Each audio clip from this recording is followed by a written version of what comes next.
Welcome to Truth Report. I'm Alex Truth, and tonight we're pulling back the curtain on a world on fire. The European Union just approved a staggering $106 billion loan package to Ukraine. Hungary's veto mysteriously evaporated, and somehow this is being sold to you as diplomacy. Maya, the South China Morning Post is reporting this deal locks Ukraine into debt servitude for the next 2 years. Who's really holding the collateral here? Alex, follow the money and you'll find the answer. This isn't a loan, it's a leash. According to the SCMP reporting out of Hong Kong, Hungary and Slovakia had blocked these sanctions since February, the 4th anniversary of the war. Then suddenly, Viktor Orban folds. What changed? Nobody in Western media is asking. The Cypriot presidency pushed this through, and the mainstream outlets are treating it as a victory lap while European taxpayers just became the underwriters of a forever war with no exit strategy and no audit trail. And let's be specific about who profits. Raytheon, Lockheed Martin, BAE Systems, Rheinmetall, these defense contractors saw their stock prices surge on the announcement. The $106 billion doesn't go to Ukrainian farmers or hospitals. It cycles back through weapons procurement contracts to Western arms manufacturers. Ukraine is the conduit, not the beneficiary. The Ukrainian people inherit the debt. The Ukrainian soldiers inherit the graves. And the defense industry inherits another fiscal quarter of record profits. What's particularly insidious is the timing mechanism. This loan covers economic and military needs for 2 years, that's deliberate. It pre-commits the next EU budget cycle to war financing before any democratic process can intervene. Voters across Europe are increasingly skeptical of open-ended Ukraine funding, so Brussels rushed to lock it in before public opinion could assert itself. That's not democracy, Alex. That's a fait accompli engineered by unelected commissioners. And Hungary's capitulation deserves scrutiny. Orban didn't lift that veto for free. Somewhere, concessions were made, likely EU recovery funds that were being withheld, or guarantees about energy imports from Russia through alternate routes. Brussels has been economically strangling Budapest for years to force compliance, and when a sovereign nation finally caves under that pressure, Reuters and the BBC call it unity. It's not unity. It's coercion dressed in a suit. Which brings us directly to Story 2, Turkey's deafening silence on Ursula von der Leyen's malign influence remarks. Middle East Eye reports that Ankara is deliberately biting its tongue after von der Leyen accused Turkey of exerting harmful influence, then the EU quietly walked it back. This is remarkable, Alex. Erdogan, who normally responds to any perceived slight with fire-breathing press conferences, has gone completely mute. Because Erdogan understands leverage better than Brussels does. Turkey controls the Bosphorus, hosts 4 million Syrian refugees that Europe desperately doesn't want, and operates the second-largest army in NATO.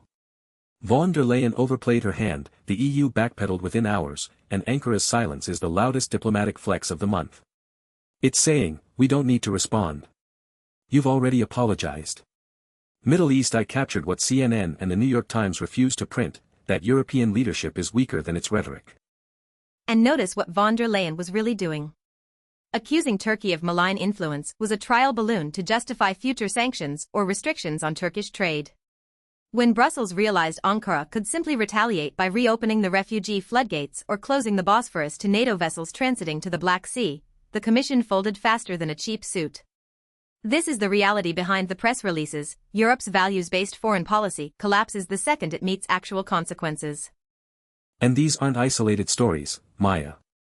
They're threads in the same tapestry of a collapsing Western order. Which brings us to Story 3, the Strait of Hormuz, choked off by the US-Israeli war with Iran, and suddenly everyone's talking about Central Asia's Middle Corridor as the savior of global trade.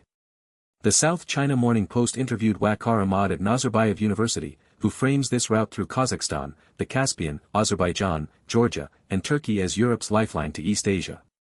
But let's be honest about what this really represents. The Middle Corridor is being hyped precisely because Washington's policy of permanent confrontation with Iran has strangled the traditional maritime route. 1/5 of global oil consumption, 20%, flows through Hormuz. Paralyzing that strait didn't just hurt Iran. It detonated a bomb under the global economy. And now Western think tanks are celebrating Kazakhstan as a solution to a crisis they manufactured. And who benefits from the Middle Corridor's rise? China does, massively. Beijing has been investing in this route for a decade as part of the Belt and Road Initiative. Turkey does, becoming the gatekeeper for East-West trade. Azerbaijan and Kazakhstan become geopolitical kingmakers. The losers? American maritime dominance, the petrodollar system that depends on Gulf oil flowing through U.S. patrolled waters, and the entire post-1945 architecture of American economic hegemony. The war planners in Washington handed Beijing a gift. What the mainstream press won't tell you is that this corridor requires massive Chinese infrastructure investment, rail upgrades, Caspian port expansion, Azerbaijani logistics hubs. Every dollar spent shifting global trade off maritime routes and onto overland routes through Central Asia is a dollar that reduces U.S. Navy leverage. The Pentagon spent 70 years building carrier strike groups to control choke points. The middle corridor makes those carriers strategically obsolete for Eurasian trade. And it proves a principle we return to again and again on this show: American foreign policy consistently produces outcomes opposite to its stated goals. Want to contain China? Start a war in the Middle East that forces Europe to build trade corridors through Chinese-financed infrastructure. Want to isolate Russia? Push Moscow into the arms of Beijing and Tehran. Want to preserve the dollar? Weaponize sanctions until half the world starts settling trade in yuan and rubles. This isn't strategy. It's strategic suicide. Which is exactly why Story 4 matters so much. The South China Morning Post's opinion piece argues China can offer Gulf states more than just a security umbrella. 2 Gulf taboos shattered during the Iran war, the Strait of Hormuz was paralyzed for sustained periods, and Iranian strikes penetrated deep into Gulf territory, hitting ports, energy terminals, and airports with a frequency that exceeded attacks on Israel. Let that sink in, Alex. The Gulf took more hits than Israel did. And where was CENTCOM? Where were the American Patriot batteries and THAAD systems that the Saudis and Emiratis paid hundreds of billions of dollars for?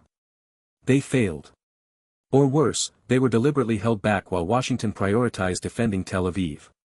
Riyadh and Abu Dhabi just learned the hard way that the American security umbrella leaks when it rains hardest. War risk insurance premiums and tanker charter rates surged. The economic miracle of the Gulf, built on predictable energy exports, was exposed as fragile. And the Gulf monarchies are making strategic calculations in real time.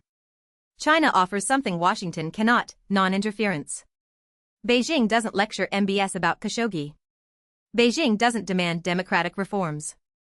Beijing brokered the Saudi-Iran rapprochement in 2023 while Washington was still trying to destabilize Tehran. When the Gulf needs an alternative security guarantor, China is positioning itself as the adult in the room, with economic integration, not military adventurism. This is the quiet earthquake nobody in Western media is reporting honestly. The petrodollar system is cracking. The Gulf states are diversifying their reserves, trading oil in yuan, joining BRICS, buying Chinese weapons systems. When the fundamental trust between the Gulf and Washington erodes, the entire American financial system, which depends on oil being priced in dollars and Gulf surplus dollars being recycled into U.S. Treasury bonds, becomes existentially vulnerable. This is the real war. And Washington is losing it. Which brings us to Story 5, and it's perhaps the most revealing of all. Al Jazeera's Project Force reports that Hezbollah has fundamentally shifted its battle tactics: new weapons, new doctrine, new operational approach. This isn't a militia anymore, Alex. This is a state-level asymmetric force that has studied every drone strike, every Israeli intelligence penetration, every Western counterinsurgency manual, and adapted. And the tactical shift matters because it signals something larger. After the 2024 pager attacks and the assassination of Hassan Nasrallah, everyone wrote Hezbollah's obituary. Western media declared the organization finished, decapitated, irrelevant. Al Jazeera's reporting shows the opposite. Hezbollah has decentralized command structures, adopted loitering munitions and FPV drones, improved communication security, and dispersed its rocket forces into smaller, more survivable units. They learned. The Israelis are about to learn too. What's particularly underreported is where this tactical evolution is coming from.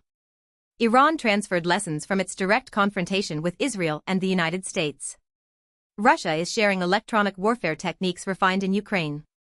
This is the dark side of the global conflict web. Every war is a laboratory, and lessons learned in one theater are applied in the next. The Axis of Resistance, as they call themselves, is becoming a genuine military learning organization.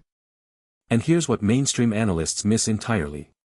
The weapons industry has spent decades selling Western militaries on the primacy of expensive, centralized, high-technology warfare. F-35s, aircraft carriers, billion missile defense systems. Hezbollah's evolution proves the opposite paradigm works: $1,000 drones, distributed cells, human intelligence networks, and patient preparation can neutralize trillion-dollar military establishments. The emperor's military-industrial complex has no clothes. And notice the connective tissue across all 5 of tonight's stories. The EU loan to Ukraine sustains a war that's bleeding Western credibility. Turkey's silence reflects European weakness. The Middle Corridor rises because Hormuz is strangled. The Gulf reconsiders American security guarantees. Hezbollah adapts and strengthens. These aren't disconnected events, Alex. They're symptoms of a single disease, the unraveling of unipolar Western dominance, accelerated by the very wars Washington insisted were necessary. And the mainstream media, the New York Times, the Washington Post, the BBC, CNN, cannot and will not connect these dots. Because their entire editorial framework depends on the premise that American power is benevolent, effective, and necessary. When you admit that U.S. policy consistently empowers its rivals, strangles its allies, and impoverishes its own working class to fund perpetual war, the entire mythology collapses. So they don't admit it. They bury the lead in the 19th paragraph and hope you don't notice. What we've seen tonight is what honest journalism looks like. The South China Morning Post, Al Jazeera, Middle East Eye, these outlets report the facts that Western corporate media sanitizes. Yes, they have their own biases. Yes, every source has an agenda. But triangulating across non-Western sources reveals a picture that the Atlantic media ecosystem systematically obscures. The world is not what CNN tells you. The world is multipolar, the empire is naked, and the emperor is desperate. Let's name the beneficiaries of tonight's developments one more time. Defense contractors profiting from Ukraine's $106 billion leash. Turkey extracting leverage from European weakness. China winning the long game through infrastructure and diplomacy while the U.S. fights its way into irrelevance. Gulf monarchies hedging against American failure. Hezbollah proving asymmetric warfare beats hegemonic militarism. The losers? American taxpayers, European taxpayers, Ukrainian and Palestinian civilians, and the credibility of Western institutions. And the working people of the West, that's you, watching this right now, are being asked to finance all of it. Your pension funds hold the Ukraine loan debt. Your fuel prices reflect the Hormuz chaos. Your grocery bills carry the weight of sanctions regimes. Your sons and daughters in uniform are being positioned for the next war, and the one after that. The question isn't whether the empire is collapsing. The question is whether it drags you down with it. So here's our call to action. Stop consuming news passively. Read non-Western sources alongside Western ones. Follow the money in every story, who profits from the policy, who pays the costs. Share this broadcast with someone who still trusts the 5 o'clock news. Pressure your representatives to demand audits of foreign aid and arms contracts. Withdraw consent from the manufactured consensus. Knowledge is the first weapon of resistance. And remember, the powers that built this system are betting you're too exhausted, too distracted, too divided to notice what's happening. Prove them wrong. Truth Report exists because legacy media refuses to do its job. If this analysis changed how you see tonight's headlines, subscribe, share, and come back tomorrow. The truth doesn't trend on its own, we have to carry it together. I'm Alex Truth. I'm Maya Clarity. This has been Truth Report. Stay skeptical. Stay awake. Stay dangerous to tyrants.